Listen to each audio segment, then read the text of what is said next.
Hello students, AS level chemistry, chapter is chemical bonding, lecture number 6. In this lecture, we are going to study about covalent bonding. We will study what is covalent bond, how to define covalent bond, and how to answer three important questions related to covalent bond. Number 1, dot and cross diagram, dot and cross formula, and Lewis structure or structural formula.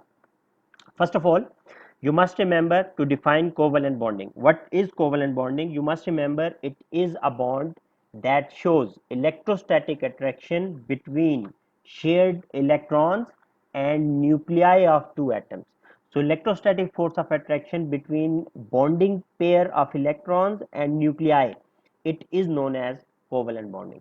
And second thing you must remember, generally covalent bonding it is found between atoms of non-metals. So this is very important information. Generally covalent bonding it is found between atoms of non-metals. Now there are three typical questions that can be asked in your exams. Question number 1, how to write down dot and cross diagram, how to write down dot and cross formula, how to write down Lewis structure, that is also known as structural formula. Now these are the three typical questions that can be asked. If you learn to answer any one of the three questions, the remaining two questions they become easy to be handled. Now first of all, you must remember that whenever these questions are asked, these questions are always answered by considering valence shell of an element. We only consider valence shell of atoms while writing dot and cross diagram, dot and cross formula, and Lewis structure or structural formula. Okay, next thing, what are the steps that you must remember while answering any one of these three questions? One step, whenever you are given a compound that is covalent, first thing that you must do, you must identify what is the central atom in the given compound. This is very important information. Once you will get to know what is the central atom, obviously it would become easy for you to answer all these three questions. Second thing, with the help of the periodic table, you must get to know what is the group number, what is the group number of the central atom, because group number it is always equal to valence electrons, and valence electron can help us in deciding the valency of an element. How you can decide what is the valency of an element? Always remember, valency is equal to number of unpaired valence electrons. Number of unpaired valence electron, it is known as valency. So group number is very important information in deciding the valency of an element. Now next thing that you must remember, how to decide central atom of a compound. There are two pieces of information that I am giving you. You must remember these two information to identify central atom. First thing, whenever you are given a formula, look at which element is lesser in number of atoms. An element that has lesser number of atoms in a compound, it is treated as central atom. Now you might be thinking, what if equal number of atoms of elements are present, then you will use the second part of the definition. How you will decide about the central atom? If there are equal number of atoms, then you will decide central atom by looking at which element can make more bonds, which element can have greater valency. Now how is that? Let me give you two examples. I will explain. Now it will become very simple for you people to identify the central atom. Take this example, SF2. Now in this example, you can see there are two elements. One is sulfur and other is fluorine. What is the number of atoms of sulfur? 1. What is the number of atom of fluorine? 2. So what will be the central atom in this compound? Sulfur is the central atom because it is lesser in number. But if you look at the next example, hydrogen peroxide, in this example you can see there are how many elements? There are two elements only. There are two elements only, hydrogen and oxygen. But what is the number of atoms of hydrogen? 2. What is the number of atom of oxygen? 2. So number of atoms of both these elements, it is equal. So in this case we cannot use the first part of the definition, rather we will use the second part of the definition. The element that can make more bonds, it will be taken as the central atom. Hydrogen, its valence shell has one electron, so hydrogen can make one bond only. But oxygen, it belongs to group number 6. In the valence shell of oxygen there are 6 electrons. If you distribute 6 electrons, first of all, electrons are distributed unpaired. If you distribute electrons in an unpaired form, one electron on all the four sides. After distributing 4 electrons, still we have 2 more electrons. So when we will add 2 more electrons, we will get two pairs in the valence shell of oxygen and two unpaired electron in the valence shell of oxygen. So what does this mean? It means oxygen, one oxygen, it can make two bonds. So out of hydrogen and oxygen, hydrogen makes one bond only, oxygen, each oxygen can make two bonds. So that is why in case of H2O2, the central atom will be taken as oxygen. Okay, now it has become very easy for you people to identify the central atom in a given compound. Next thing, you will find the group number and how you will start your working for answering dot and cross diagram, dot and cross formula, and Lewis structure or structural formula. I am going to give you the answer for the first possible question, how to write down dot and cross diagram for SF2. Okay, you have come to know in sulfur difluoride what is the central atom. Sulfur is the central atom. And as I told you, in case of covalent bonding, we consider only valence shell. So in the valence shell of sulfur, there are 6 electrons. This is the valence shell, 6 electron. When we will distribute 6 electron, what you will come to know, make it a habit to distribute electrons like this. First of all, one electron on each side, then start pairing. Now what you can see, sulfur has how many unpaired electrons? Sulfur has two unpaired electrons. It means one sulfur can make two bonds, and the atom to which sulfur is going to make bond, it is fluorine. Fluorine belongs to group number 7. Group number 7 elements, they have 7 valence electrons. So if we distribute 7 electrons, only one electron will remain unpaired. It means fluorine, each fluorine can make single covalent bond with sulfur. So what you will do, you will place one fluorine, its valence shell, other fluorine, its valence shell, and you will distribute 7 electron of each fluorine, and you will come to know that each fluorine, it has made one covalent bond with sulfur atom. Now you can see that each sulfur has made two atom and each fluorine has made one.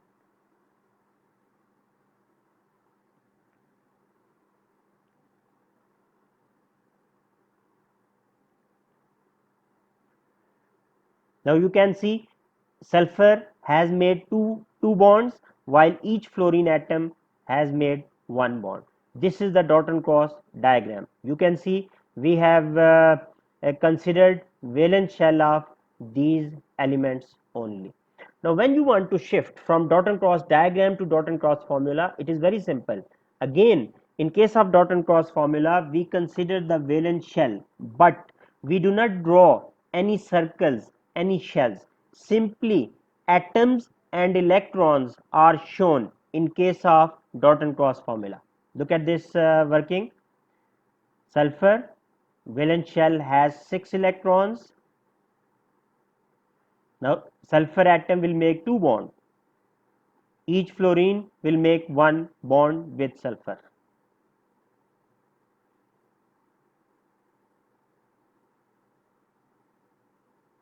Okay, what you can see, each fluorine has made one bond with sulfur. In total, sulfur has made two bonds. This is Dalton Cross formula of SF2. You can see the difference between Dalton Cross diagram and Dalton Cross formula. In Dalton Cross diagram, we show the circles, we show the shells. In Dalton Cross formula, simply atoms and electrons are shown. Now next come how to make Lewis structure, how to make structural formula for a given covalent compound. Given covalent compound, what you must remember, in a given covalent compound there can be two types of electron pairs. This is one type of electron pair. This electron pair that is present between two atoms, as well as this one, you can see this electron pair is also present between two atoms. This electron pair that is present between two atoms, it is known as shared pair, it is known as bonding pair. What you can notice, you can notice in case of SF2 there are two shared pair, while all these electron pair that do not take part in bonding, this one, and this one, these electron pairs, they are known as lone pair or non bonding pairs. In SF2 you can see there are two shared pair and there are 8 lone pair, 3 lone pair on one fluorine, 3 lone pairs on the other fluorine, and 2 lone pair on the sulfur atom. So in total in SF2 we are having 8 lone pairs and 2 shared pairs. What you must remember, whenever you want to change Dalton Cross diagram or Dalton Cross formula to Lewis structure or structural formula, you must remember a shared pair. Each shared pair, it is represented by a line. If there is one shared pair only, it is represented by one line. If there are two shared pairs between two atoms, two lines. If there are three shared pairs, you can draw three lines. So we can get single, double or triple covalent bond depending on number of shared electron pair. Now what we do, only shared pair, they are represented by lines. Lone pairs and atoms, they remain unchanged in case of Lewis structure or structural formula. Now if we write on S, the lone pair of S, they will remain intact, but the shared pair sulfur is having two shared pair. So we will draw two lines, one on right side, one on left hand side. Now these shared pairs, they are bonded to fluorine. We will place fluorine on both sides and the lone pairs of fluorine, each fluorine, they will also remain unchanged, they will also remain intact. So this structure, it is known as Lewis structure, in which shared pairs, they are represented by line. This line is telling us single covalent bond. If in an example you see double line, double covalent bond, two shared pair, three lines, triple covalent bond, three shared pair. Now based on this information, I am giving you some examples. You can pause the video and you can answer these three questions for each one of these covalent molecules: hydrogen, oxygen, nitrogen, methane, carbon dioxide and ammonia. Okay students, if you have done this practice, this exercise for these given molecules, now I am going to solve the difficult example out of these for you people. The most difficult example out of all these molecules is carbon dioxide. I will start with carbon dioxide and I will give you an idea how you can give dot and cross diagram. dot and cross formula and Lewis structure for carbon dioxide. What you can see in carbon dioxide, what is the central atom? Central atom is carbon atom, because there is one atom of carbon and two atoms of oxygen. So carbon is the central atom. Now carbon, you know, it belongs to group number 4. In group number 4, it would have 4 valence electrons. If we distribute the 4 electrons, what we can see, one carbon, it can make how many covalent bonds? One carbon can make 4 covalent bonds. Now whether this carbon will make single covalent bond, double covalent bond, triple covalent bond, it does not depend on carbon atom.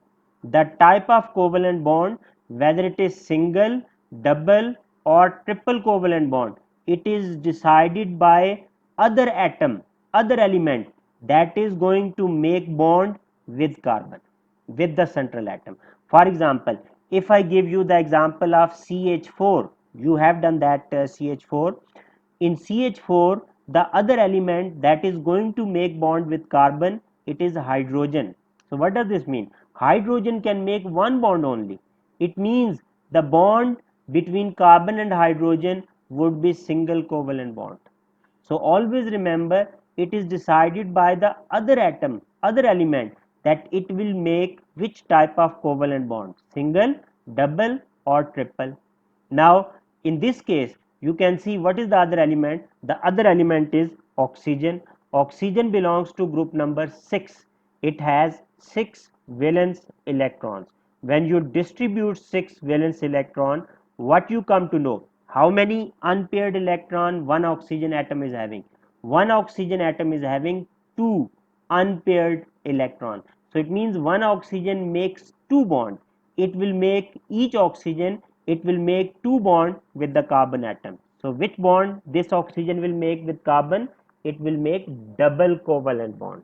So this is how you can decide the other atom, it is interested to make single, double or triple covalent bond. So what you will do in this case, when there is carbon, one carbon can make 4 bonds, but one oxygen can make 2 bonds.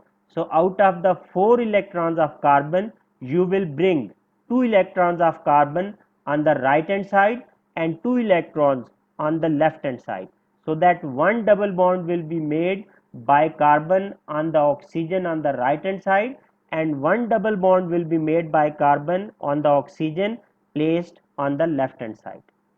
Likewise, if you see sometime that if carbon is making bond with nitrogen, nitrogen can make 3 bonds.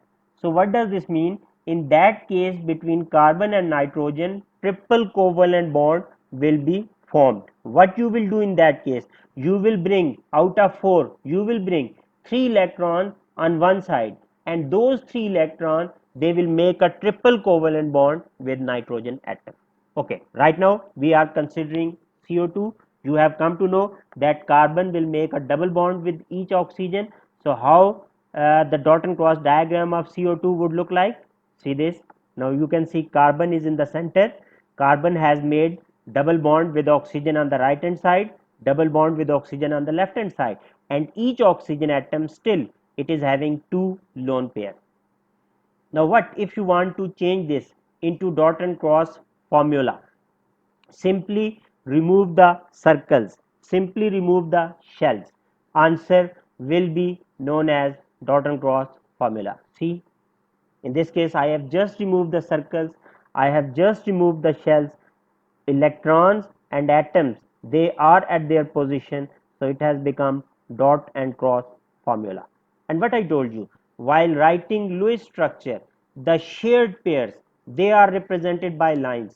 Lone pairs, they remain intact, unchanged. What you can see in this case, carbon is bonded with each oxygen through 2 shared pair.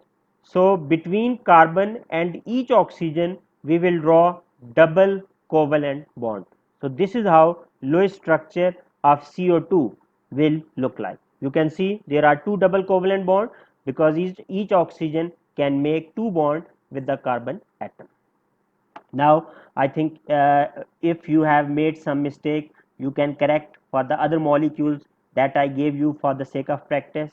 I'm giving you explanation. For example, see for NH3 how the dot and cross diagram would be: one nitrogen can make three bond, but hydrogen can make single bond. So that is why you can see there are three single bond and one lone pair left over the nitrogen atom. For nitrogen N2, what you have come to know, each nitrogen can make three bonds. So what you will do, you can bring three electrons of nitrogen on one side, and those three electrons of nitrogen will make a triple bond with the other nitrogen. See, there is a triple covalent bond between two nitrogen atom and one lone pair on each nitrogen atom it is left over. This is the dot and cross diagram for nitrogen. Now keeping in your mind these dot and cross diagram, it is quite obvious and it is easy to write down dot and cross formula and Lewis structure. I can give you the example of oxygen as well.